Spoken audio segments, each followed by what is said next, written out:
Olá a todos, sejam bem-vindos de volta. Estamos novamente com Sean Fu, analista de mercado e especialista em China. Então seja bem-vindo de volta ao programa.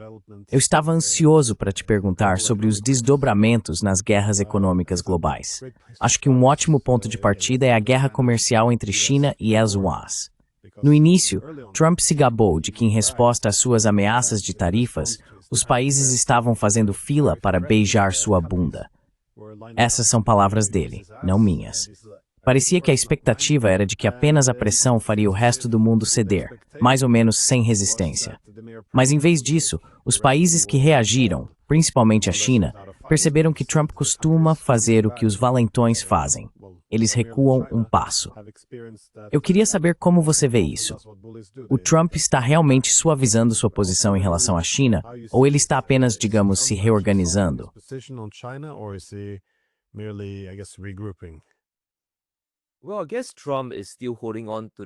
Bem, acho que o Trump ainda está se agarrando à esperança de que a China, eventualmente, com o tempo, talvez nos próximos 5 a 10 anos, vá desmoronar. E acho que podemos ver a postura dele agora como apenas um reagrupamento, como você disse. Agora, se olharmos para o que aconteceu nas últimas 1 ou 2 semanas, podemos ver o Trump realmente enviando cartas de ultimato para o mundo todo. Ultimatos. E é até engraçado quando o próprio Scott Bessent admitiu que mais de 100 países realmente não ligaram para os Estados Unidos. Eles nem responderam. Eles realmente não se importaram com as exigências feitas por eles, certo?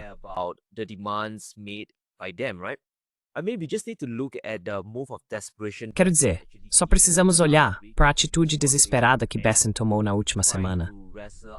Ele voou até o Japão para tentar fechar um acordo. Mas até mesmo o parlamento japonês, o governo japonês neste momento, está à beira de uma ruptura. Então dá para ver que há muita instabilidade, especialmente quando se trata da guerra comercial e de quanto caos está sendo realmente causado pelo regime Trump. Agora, quando se trata da China, precisamos entender que a China tem paciência, tem dinheiro, tem uma base industrial e está fortalecendo sua própria demanda interna para realmente lidar com o que os Estados Unidos podem impor a eles pelas próximas décadas.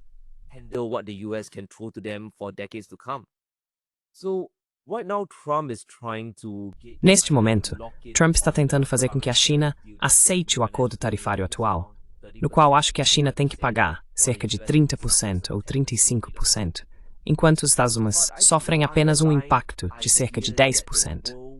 Mas acredito que a ideia subjacente é que o mundo não vai parar de negociar com a China. Como mencionamos antes, se os países querem vender para os Estados Unidos, precisam reduzir o custo de fabricação, e os únicos países disponíveis são a China e os BRICS. Especialmente quando outros continentes, como a Europa, cortaram suas importações de chips da Rússia, só resta um caminho a seguir. E isso realmente coloca os Estados Unidos em uma posição muito ruim.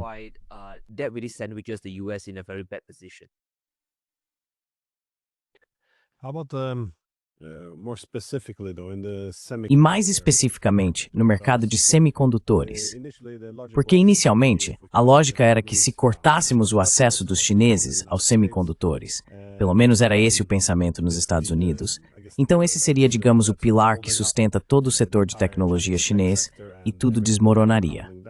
Mas agora parece haver uma mudança nessa lógica. Agora, alguns fabricantes americanos de chips deveriam poder negociar na China, porque não podem simplesmente entregar a dominância do mercado chinês para atores como a Huawei e outros produtores chineses. Isso é, na prática, um reconhecimento de que as políticas comerciais anteriores não funcionaram.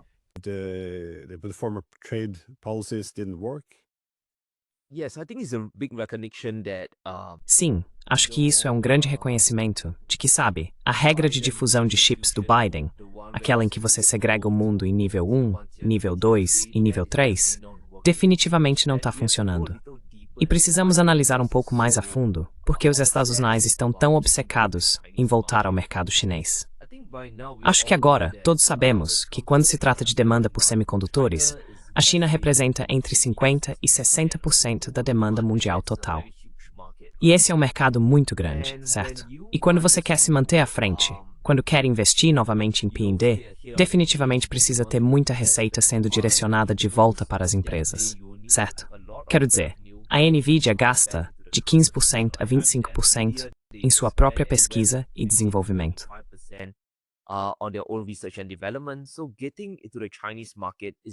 Portanto, entrar no mercado chinês é definitivamente uma necessidade muito grande que não se pode evitar.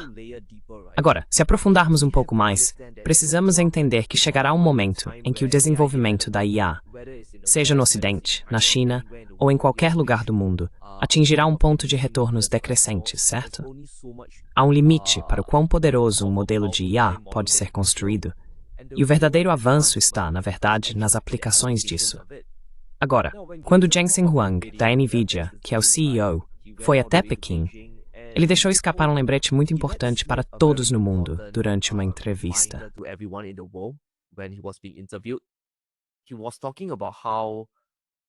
Ele estava falando sobre como a China é líder em robótica, certo? E quando você está tentando desenvolver novos robôs, especialmente em grande escala industrial, você vai precisar de chips, vai precisar de semicondutores, certo? Então, se você está caminhando para um mundo de aplicações principalmente, em vez de apenas desenvolver o próximo grande Skynet, você vai precisar vender para o mercado chinês, porque eles têm a base industrial, têm a capacidade de aumentar a produção junto com seus robôs.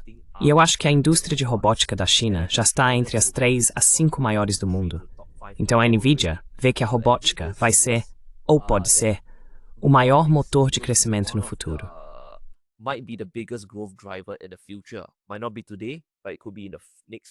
Pode não ser hoje, mas pode acontecer nos próximos 5 a 10 anos. E há uma declaração muito interessante que veio do David Sachs, que é um dos conselheiros de IA do Trump, certo? Não sei se ele mesmo se deu esse título, mas acho bem engraçado. Mas ele disse que uma das grandes motivações para vender para o mercado chinês é basicamente negar receita à Huawei de todo o mercado chinês. Então, eles não querem que a Huawei domine todo o seu próprio mercado doméstico. O que, para ser justo, acho que é a única carta que Washington ainda tem para jogar. Pode não funcionar, mas acho que é a única carta que resta no baralho.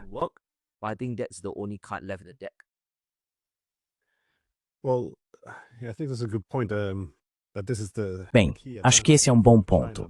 Esse é frequentemente o principal diferencial da China, a capacidade de escala massiva. Quando você tem toda essa capacidade industrial, não dá para realmente desvinculá-la da inovação. Porque se os Estados Unidos não têm onde aplicar suas tecnologias, de onde virá o financiamento para pesquisa e desenvolvimento? Mas essa nova abordagem em relação à China, em que sim, vamos exportar chips de menor valor agregado para a China para competir no mercado e obter receita. Mas ainda assim, vamos negar os chips mais avançados, porque queremos enfraquecer a economia chinesa. Isso parte do pressuposto de que os Estados Unidos podem ditar o que a China deve fazer. Como a China está se ajustando a isso, então? Porque por que a China permitiria que os Estados Unidos escolhessem a dedo como ela pode se posicionar no mercado em relação à China de uma forma tão favorável?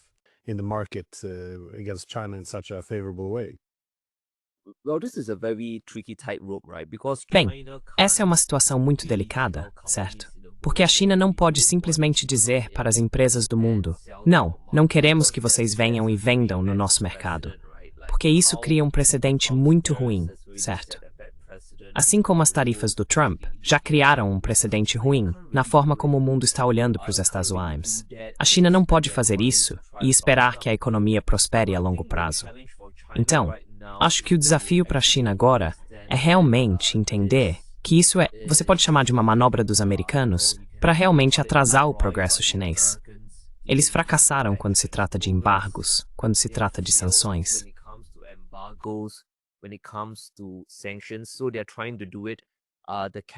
Então eles estão tentando fazer isso de forma capitalista, tentando conquistar uma fatia do mercado da China. Mas eu acho que uma grande mudança veio do próprio povo chinês e das empresas locais chinesas, como posso dizer de lá. Eles sabem que estão em uma luta existencial contra os americanos. E quando se trata de tecnologias do futuro, como semicondutores e robótica, eles precisam desenvolver as próprias soluções. Podemos ver muitas iniciativas sendo criadas pela China, suas próprias universidades de IA e semicondutores. eles ainda estão concedendo muitos subsídios. E o governo também está subsidiando a indústria de semicondutores deles. The government's also subsidizing their semiconductor industry, so just for the Americans to come in and Então, para que os americanos entrem e realmente conquistem uma fatia do mercado, acho que empresas como a Nvidia estavam oferecendo muitos descontos massivos. E elas estão tentando enfrentar uma mentalidade chinesa enraizada que tem estado sob cerco econômico nos últimos 4 a 5 anos, no mínimo. Portanto, se a China conseguir jogar bem suas cartas, poderá aproveitar a tecnologia americana, aprender com ela, desenvolver sua própria AI e, paralelamente, também estará desenvolvendo seus próprios semicondutores. Quero dizer, sempre existe a possibilidade de a China se acomodar, mas realmente não vejo isso acontecendo. but I don't really see that happening. Well, to pivot away from the semiconductors. Bem, mudando dos semicondutores para o ouro, sei que esse é um tema de grande interesse seu. Parte da vantagem chinesa nessa guerra econômica contra os Estados Unidos é que a China agora é a verdadeira potência industrial, produzindo coisas. Ela tem um controle rígido sobre as cadeias de suprimentos. Não pode realmente ser excluída. Enquanto isso, a economia dos Estados Unidos é muito financiarizada. E, novamente, qualquer interrupção nas cadeias de suprimentos facilmente teria um efeito bumerangue ainda pior para eles. Então, como você vê isso afetando ou sendo transferido para a área do ouro? Porque os chineses parecem, mais uma vez, seguir a mesma receita. Ou seja, criar um controle mais forte da cadeia de suprimentos sobre suas reservas de ouro. Isso está se tornando uma área-chave da guerra econômica? Ou pode vir a se tornar?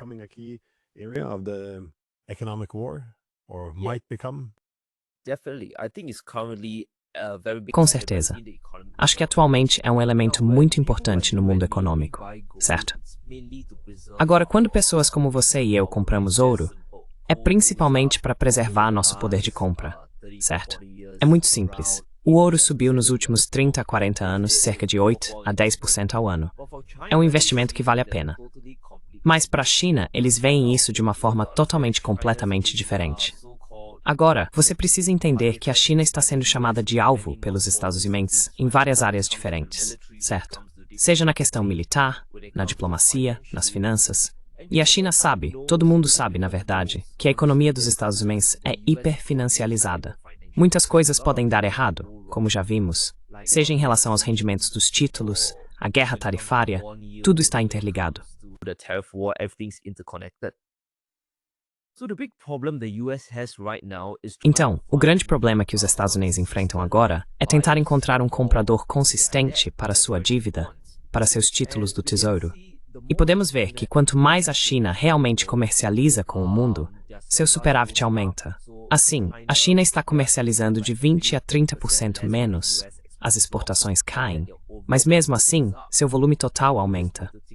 E precisamos apenas pensar, como a China está realmente realizando todas essas transações comerciais? É provável que não seja em dólar. É ou nas moedas de seus parceiros comerciais, ou no RMB. E com todo esse superávit comercial, a China tem algumas opções de como investir esse dinheiro.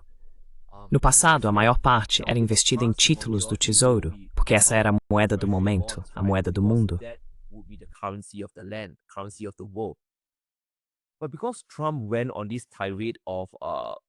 Mas, por causa do surto de guerras comerciais iniciado por Trump, e depois vimos a enorme confiscação em uma escala sem precedentes, Rússia durante o governo Biden, a China basicamente se cansou de manter títulos do tesouro. Então, uma grande parte do dinheiro deles está fluindo para projetos dos BRICS ou para o ouro. E nunca saberemos ao certo quanto ouro a China realmente possui. Mas isso também levanta a questão: qual é o objetivo que a China está tentando alcançar? Bem, eu diria que eles estão tentando exercer uma pressão enorme sobre a economia dos Estados Unidos e manter as taxas de juros mais altas do que o normal, tentando empurrar os Estados Unidos para uma armadilha de dívida criada por eles mesmos, diga-se de passagem, e mostrar ao mundo que existem ativos alternativos além do dólar, certo? Então, o interesse da China no ouro está muito bem relacionado a isso. Interest with gold is very tightly linked.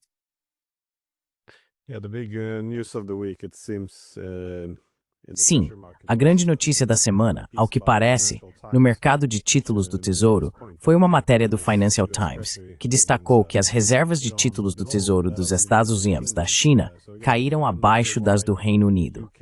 Novamente, não tenho certeza do motivo pelo qual o Reino Unido tem sido o principal país a aumentar suas reservas de títulos do Tesouro dos Sealands, mas a China, obviamente, agora está se desfazendo deles mais do que qualquer outro, ou pelo menos não está comprando novos títulos. E todo esse dinheiro precisa ir para algum lugar.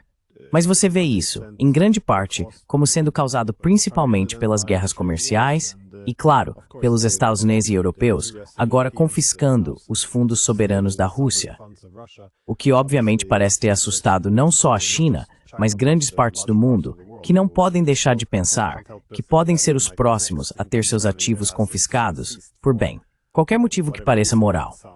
O que está impulsionando isso, então? A venda de títulos do Tesouro dos Estados Unidos. Porque isso é um bom indicador, imagino, de redução da exposição à economia dos Estados Unidos e, de fato, de desacoplamento, se não de diversificação.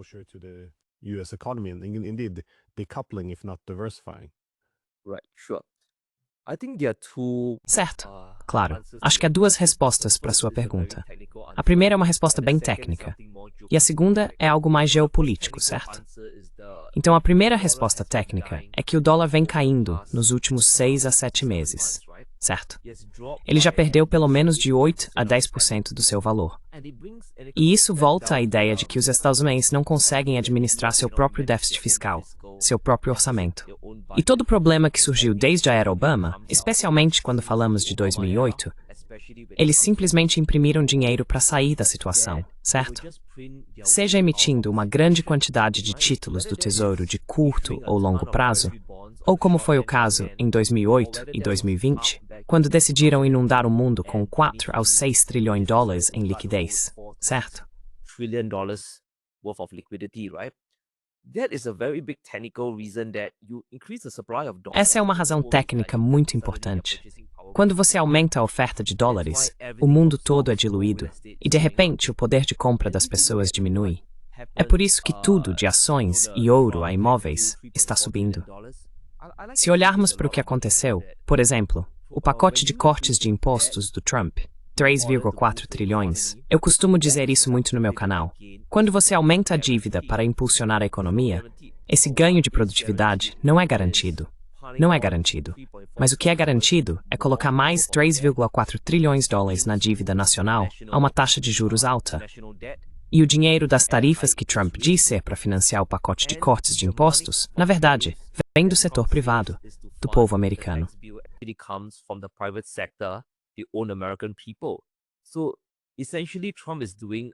Então, basicamente, Trump está fazendo um resgate do setor privado para o setor público.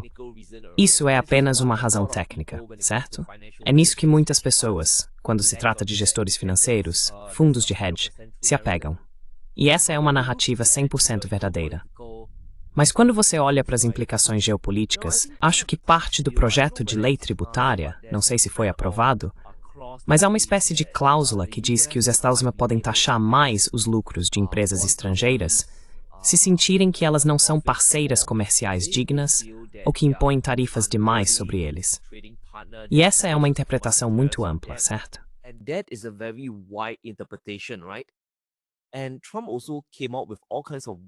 E Trump também fez todo tipo de ameaça estranha, dizendo que, se você negociar com os BRICS de maneiras que sejam contraproducentes para os interesses americanos, pode ser atingido com, não sei se é uma tarifa de 10% ou uma tarifa adicional de 100%, tarifas secundárias.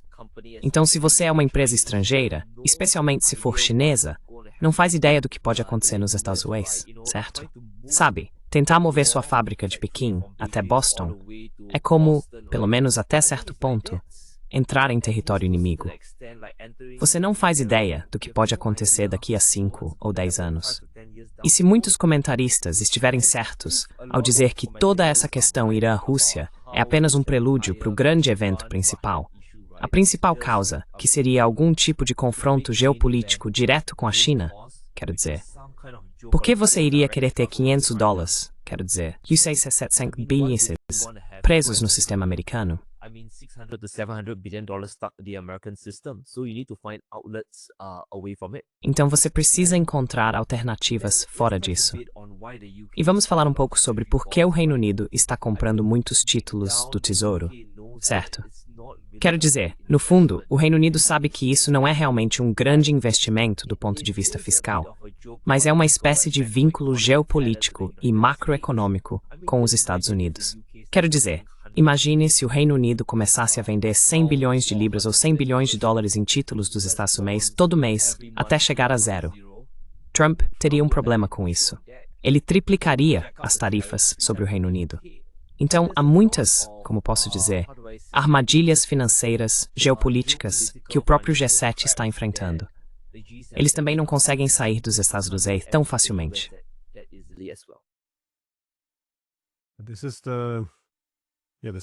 Essa é a parte estranha do estilo de negociação de Trump na economia. Como ele mesmo disse, especialmente ao fazer grandes investimentos, a previsibilidade é sempre fundamental. Você precisa saber o que vai acontecer no futuro, de preferência pelos próximos 4 ou 5 anos, ou até mais. Mas essa ideia de sempre usar ambiguidade estratégica, ou seja, criar incerteza sobre o que você pode fazer em seguida, como tática de negociação, é realmente um veneno em relação ao que se pretende alcançar. Você pode ser imprevisível e fazer outros países se curvarem à sua vontade. Mas se ninguém tem expectativas claras sobre qual direção os Estados Unidos podem tomar, por que alguém faria investimentos tão grandes? Why would you make such huge investment? But you mentioned BRICS, and I thought this is. Mas você mencionou o BRICS, e achei isso bastante interessante. Acho que no centro do BRICS, você realmente tem a Rússia e a China. Bem, você pode chamar de aliança, pelo menos uma aliança econômica. Como os Estados Unidos estão respondendo a isso? Porque eu acho que o Trump disse de forma um tanto prematura que havia quebrado o BRICS, porque os ameaçou com algumas tarifas, e agora eles aprenderam que não devem mexer com os Estados Unidos. De fato, ele os rotulou como uma aliança anti-americana. Como o BRICS está enfrentando Trump? How is BRICS standing up against Trump? Well, I think BRICS is just doing what BRICS is trying to do, Bem, right? eu acho que o BRICS está apenas fazendo o que o BRICS se propõe a fazer, certo? Quero dizer, o Trump cometeu muitos erros. Ele tentou desafiar cedo demais, dizendo que a Rússia vai abandonar a China, que eles vão assinar o acordo de paz e que tudo vai ficar às mil maravilhas. Agora, obviamente a guerra ainda está acontecendo e essa abordagem fracassou. E então o Trump sai por aí tentando ameaçar o BRICS, mas percebe que no fim das contas, ainda precisa das cadeias de suprimentos. Ele ainda precisa de imãs da China. Então, quando se trata do BRICS como um todo, precisamos apenas observar como o BRICS está realmente se expandindo. We just need to look at how BRICS is really expanding. You know, they've added in like, I think... Sabe, eles adicionaram, acho que, 4 ou 5 novos membros permanentes nos últimos 1 ou 2 anos e tem cerca de 6 ou 7 novos parceiros comerciais oficiais no bloco dos BRICS. Acho que estão chegando a uma situação em que os BRICS estão realmente se tornando autossuficientes. Autossuficientes a ponto de... Não estou dizendo que eles só comercializam entre si, mas têm tantas vantagens em termos de manufatura e commodities acessíveis que países ao redor do mundo não têm escolha a não ser negociar com eles.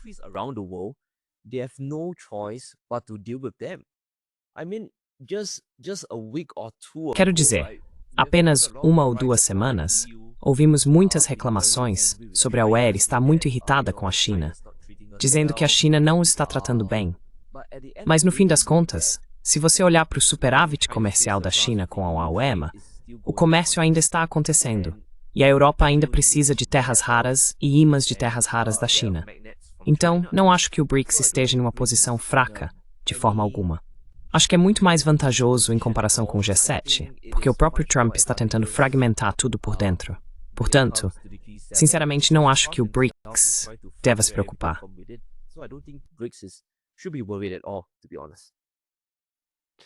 Well, under this goal of breaking up BRICS, Bem, Sob esse objetivo de enfraquecer o BRICS, vemos que a meta é fazer com que os países rompam com a China.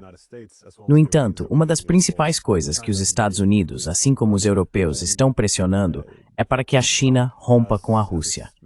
E o Trump impôs esse ultimato muito estranho de 50 dias aos russos, no qual, se eles não cumprirem suas exigências, ele imporá tarifas secundárias de 100%, ou seja, tarifas sobre países que comercializam com a Rússia. Obviamente, eles estão de olho em grandes atores como a China, mas também imagino a Índia, para que rompam seus laços comerciais com a Rússia. Como você vê isso da perspectiva chinesa? Como eles poderiam responder a isso? Eles vão simplesmente ignorar? Ou você acha que isso terá algum impacto no sentido de a China reduzir parte de seu comércio com a Rússia? Tudo isso, é claro, parte do pressuposto de que Trump realmente fará o que disse, que cumprirá suas ameaças, o que é um grande se, obviamente.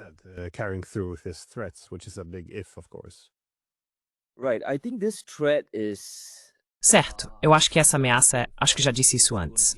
Acho que vai ser um Taco Tuesday. Não acho que o Trump vai levar isso adiante. Taco Tuesday. Taco. Sabe, o Trump sempre amarela, né? Esse novo monstro. Então eu acho que... Não acho que os Estados Unidos vão conseguir levar isso adiante, porque tem gente demais no mundo que vai ficar irritada, né? Agora, primeiro, Índia e China ainda estão comprando muita energia da Rússia. E especialmente quando se trata dessa guerra comercial maluca, em que o Trump está aumentando as tarifas de praticamente todo mundo, eles não podem se dar ao luxo de abandonar o petróleo russo barato. Até os japoneses estão comprando petróleo russo barato.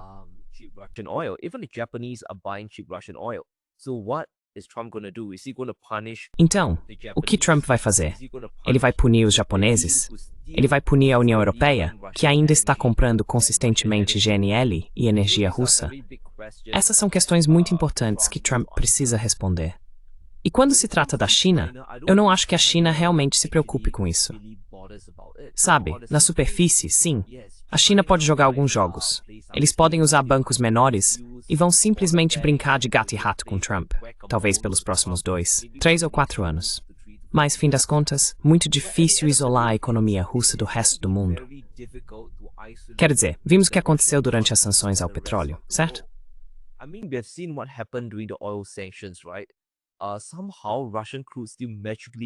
De alguma forma, o petróleo bruto russo ainda conseguiu, de maneira quase mágica, chegar aos pontos de venda de muitos países, seja por meio da Índia, reembalando o petróleo e vendendo de volta para a Europa, ou por contrabandistas em seus navios, enviando para outros portos também. Não há como realmente impor isso. Quero dizer, podemos lembrar de todos os cenários históricos de embargos, certo? A Guerra de Napoleão, certo? Lembra que ele criou o sistema continental? Ele basicamente disse para toda a Europa, especialmente para a Rússia naquela época, Rússia Imperial, não comercializar com os britânicos.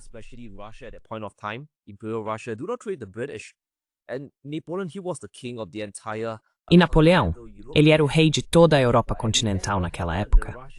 Mas no final, o que aconteceu? Os russos não obedeceram. Continuaram negociando com os britânicos de um lado para o outro. E podemos ver isso em outros exemplos na história. Quando se trata da Segunda Guerra Mundial, os Estados Unidos impuseram um embargo aos japoneses, e há argumentos de que isso realmente desencadeou o ataque a Pearl Harbor também. Então quero dizer, há muitas armadilhas geopolíticas, além das armadilhas financeiras, que eu acho que o Trump realmente não está levando em consideração.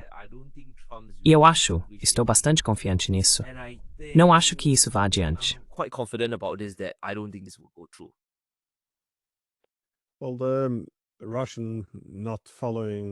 Bem, o fato de os russos não seguirem o sistema continental de Napoleão em relação ao boicote ao comércio com a Grã-Bretanha foi o motivo da invasão da Rússia por Napoleão. Então sempre existe essa preocupação persistente de que uma guerra comercial fracassada possa resultar em ação militar. Acho que isso é algo que ambos, especialmente agora, a China está observando com certa preocupação. Mas os europeus, como você mencionou, muitas vezes me parecem um pouco fora do comum, por assim dizer. Agora eles estão impondo todos esses tetos de preços, estão indo atrás do que chamam de frota sombra russa, o que imagino que signifique que não estão conseguindo seguro em Londres, e também agora proclamam a intenção de atacar o setor bancário na Rússia. Enquanto isso, é claro, ainda consomem energia russa. Isso é algo que os indianos sempre mencionam quando são pressionados a se afastar da economia russa. Mas quão sérios são os esforços europeus aqui? Porque eles não têm o mesmo poder de influência que os Estados Unidos.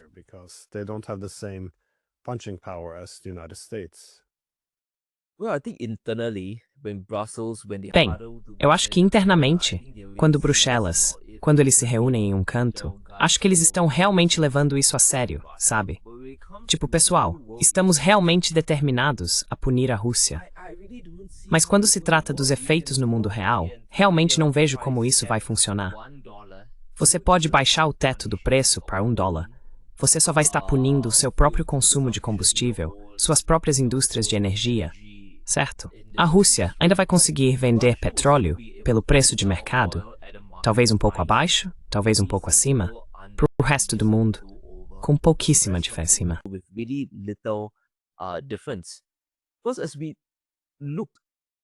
Porque, ao olharmos para além, ao focarmos no período de 2022 a 2024, toda a perda de produtividade ou aumento de preços que a Europa realmente sofreu em relação à energia, todos os benefícios foram para países como a Índia e especialmente para a China.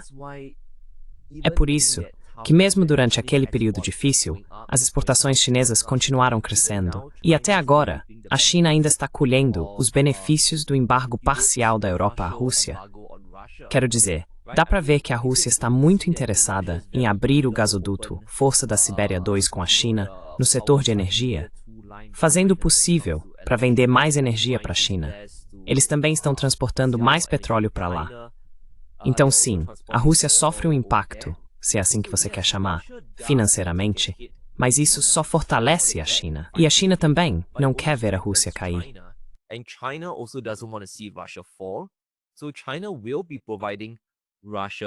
Então, a China vai fornecer à Rússia todo tipo de assistência financeira ao abrir toda a sua base industrial e oferta para a Rússia.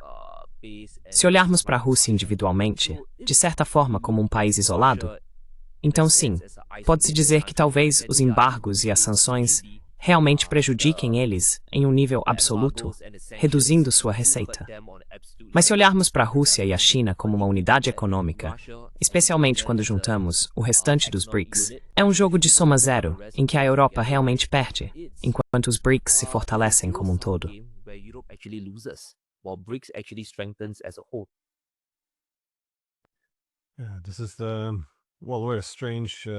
Esta é uma consequência estranha e imprevisível.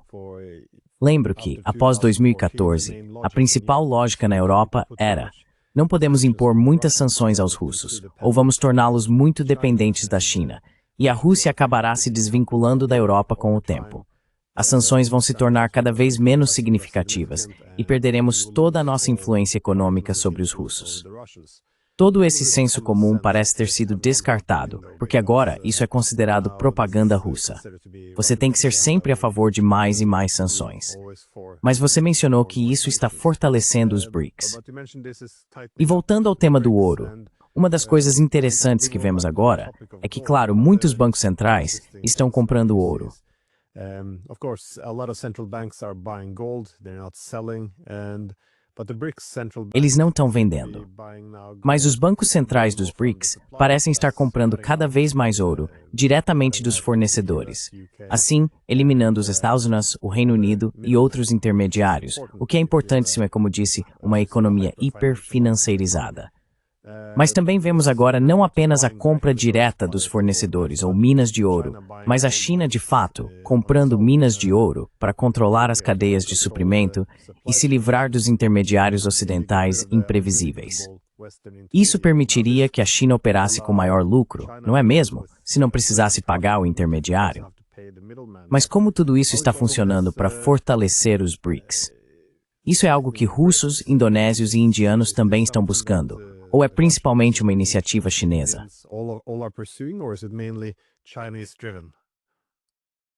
Well, I think BRICS as a whole will benefit from Bem, eu acho que o BRICS como um todo vai se beneficiar disso. No momento, acredito que é principalmente impulsionado pela China, e precisamos analisar algumas das motivações do porquê a China quer isso, certo? Agora, vamos abordar principalmente o aspecto geopolítico antes de passarmos para o aspecto de Wall Street. Quando se trata de geopolítica, é a mesma coisa que controlar o fornecimento de terras raras, todas as minas e todas as refinarias, certo? Porque, no fim das contas, podemos chegar a um ponto em que a confiança no sistema do dólar colapse totalmente, ou pelo menos atinja um ponto tão baixo que decisões precisem ser tomadas. E a decisão pode ser, sabe, ou continuar com o sistema. Os Estados Unidos simplesmente permitirão que todo o sistema financeiro continue com mais impressão de dinheiro. Ou o país, ou o bloco econômico, que controla a riqueza real, especialmente quando se trata de ouro, vai se beneficiar, certo? gold, they're going to benefit, right? We could see gold skyrocket 10, 20%. Poderíamos ver o ouro disparar 10% e 30% em um único dia, se os Estados Unidos decidirem simplesmente imprimir dinheiro para cobrir todo o seu problema. Há também outro ponto, em que os Estados Unidos podem chegar a uma encruzilhada desesperadora e serem forçados a reavaliar suas próprias reservas de ouro. Oficialmente, os Estados atualmente possuem as maiores reservas de ouro do mundo, cerca de 8.100 toneladas. Eu acredito que a China tem mais, mas isso é pelo menos de acordo com as estatísticas oficiais. Se os Estados Unidos forem obrigados a reavaliar isso para liberar de 1 a 2 a 3 trilhões de dólares para realmente administrar o déficit, especialmente durante o mandato de Trump, isso basicamente forçaria uma reavaliação do ouro em todo o mundo também.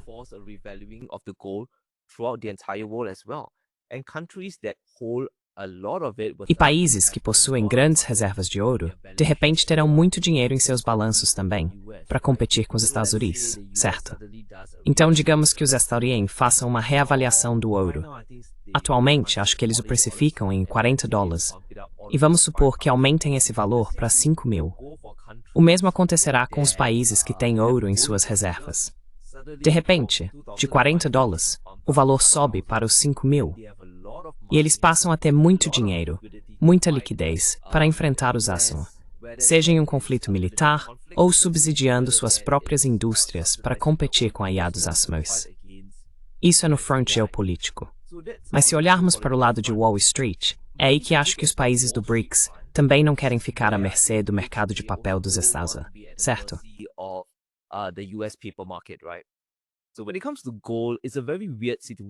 Quando se trata de ouro, é uma situação muito estranha em que contratos de papel controlam os preços do ouro físico. E existem basicamente dois mercados no mundo que fazem isso. Um deles é, se não me engano, o LBMA, em Londres, certo? Que é o mercado de metais preciosos de Londres.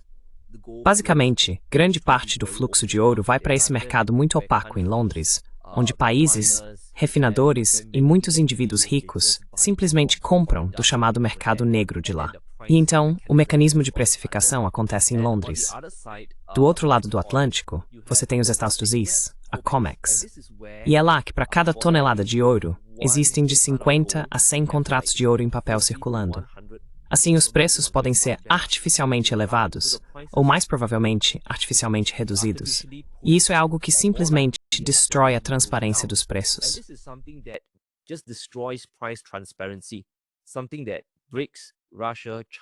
Algo que desagrada muito à Rússia, à China e ao restante do bloco. E deixe-me dar um exemplo, certo?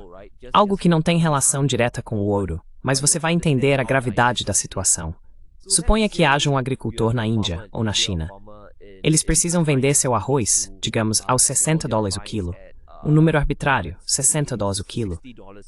No entanto, quando se trata do mercado de derivativos e futuros nos Estados Unidos, de repente, alguém pode simplesmente empurrar o preço todo para baixo, para os $50. E isso afeta diretamente o sustento desses agricultores, lá nos países do BRICS.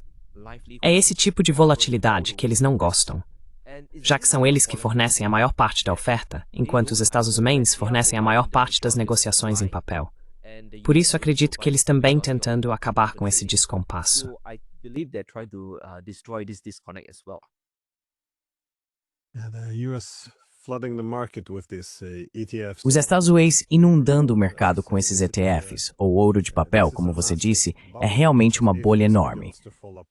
Porque se isso começar a desmoronar e ficar claro que não é respaldado por nada além de promessas vazias, isso pode ser um grande fator para agravar ainda mais a situação. Mas isso também levaria a um aumento imenso. Fico me perguntando se a China e outros estão prevendo que isso vai acontecer ou que em algum momento isso terá que acontecer no futuro, já que eles estão acumulando tanto. Minha última pergunta era sobre os aliados asiáticos dos Estados Unidos, porque, bem, deste lado, na Europa, os europeus basicamente estão seguindo a linha.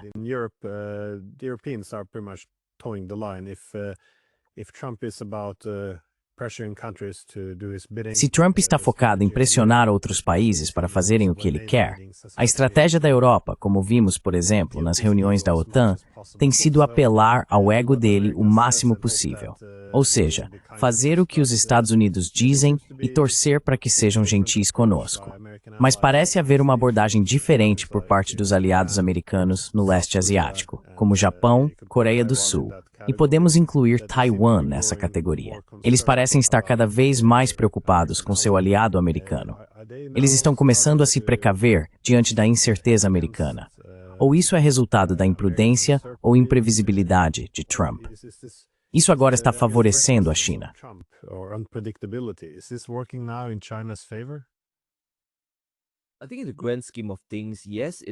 Acho que no grande esquema das coisas, sim, isso está funcionando a favor da China. Mas quando se trata dos aliados asiáticos dos Estados Unidos, especialmente Japão e Coreia do Sul, acredito que, pelo menos no âmbito econômico, eles estão tentando esperar o Trump sair e minimizar os danos nos próximos 3 anos e meio restantes. Acho que ainda existe uma esperança de que Trump não dure até o fim, que ele não seja o próximo presidente, e que suas políticas sejam abolidas se um novo tipo de governo assumir. Talvez se os democratas entrarem, eles revertam essas políticas.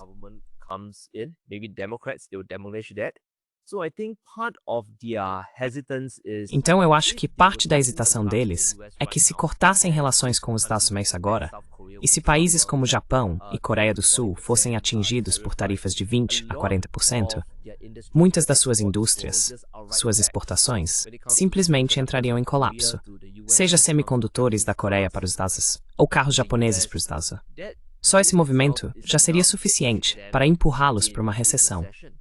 No entanto, olhando pelo outro lado, esses aliados asiáticos têm sido tão dependentes dos Estados Unidos nos últimos 10 a 20 anos de comércio que agora estão sendo pressionados pela China também.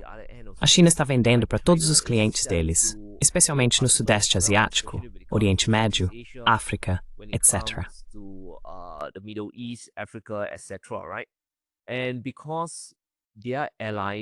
E como eles são aliados dos Estados Unidos, acabaram se excluindo do mercado russo, seja vendendo para ele ou importando dele.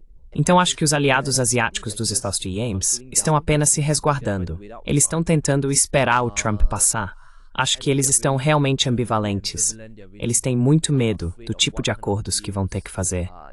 Então, neste momento, não vejo realmente uma saída para eles. A menos que Trump, de repente, faça uma grande reviravolta nas tarifas, ou que eles consigam, de alguma forma, negociar um grande acordo econômico com a China. Até que isso aconteça, acho que eles ainda vão continuar em uma situação muito difícil.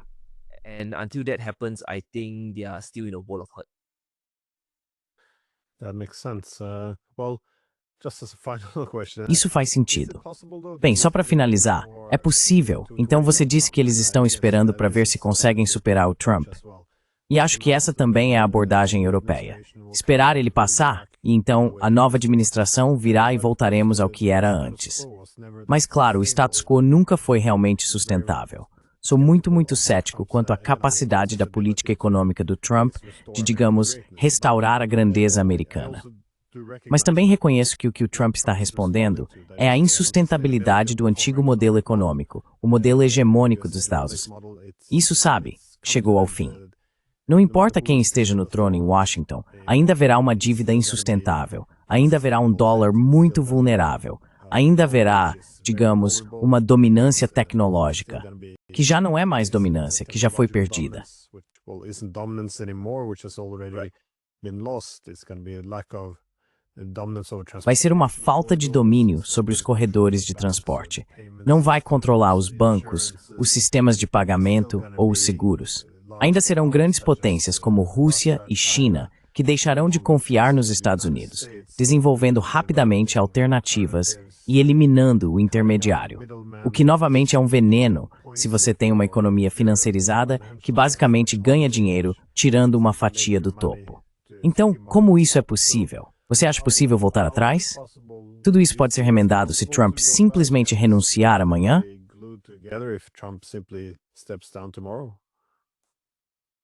Well, you make a very good point. I don't think we can ever go back. Bem, você levantou um ponto muito bom. Eu não acho que possamos voltar à antiga ordem mundial, porque houve desconfiança demais, promessas demais foram quebradas, e o mundo inteiro já sabe que os Estados Unidos são capazes de usar a guerra econômica para influenciar a diplomacia e forçar resultados geopolíticos. Então acredito que daqui para frente haverá uma grande reorganização da ordem mundial. Acho que muitos países vão se dividir cada vez mais em blocos, certo? Quero dizer, os Estados Unidos vão controlar o hemisfério ocidental e os BRICS vão controlar o chamado hemisfério oriental e a maioria global. Controlling so-called the Eastern Hemisphere and the global majority. And I think for other countries like Europe, E eu acho que para outros países, como os da Europa, eles precisam encontrar o que realmente os torna únicos, o que vai ser bastante difícil, especialmente quando estão sendo pressionados por essas duas potências e tentando desenvolver novos mercados por aí, certo? Quero dizer, África, Oriente Médio, todos esses são grandes motores de crescimento. E acho que eles vão precisar encontrar uma forma de se reconciliar com a Rússia mais cedo ou mais tarde. Porque quanto mais essa divisão continuar, mais forte o BRICS vai ficar e o G7 vai ficar para trás.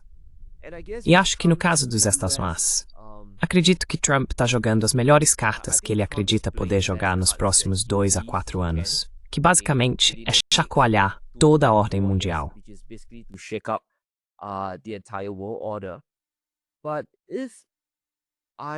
Mas se eu fosse os americanos, certo, quero dizer, às vezes é bom dar um passo atrás, admitir que você vai perder nos próximos 5 a 10 anos e usar esse tempo, gastar esse dinheiro, para realmente construir coisas que façam sentido, em vez de antagonizar o mundo inteiro, certo? Quero dizer, há muitos países no mundo para os quais você pode enviar ajuda, e você pode desenvolver suas próprias cadeias de suprimentos, e pode realmente construir as coisas do zero de uma forma mais sustentável. Sim, você pode parecer um perdedor, pode se sentir péssimo pelos próximos 5 a 10 anos, mas com o tempo, você vai conseguir competir com o resto do mundo de uma maneira muito mais sustentável.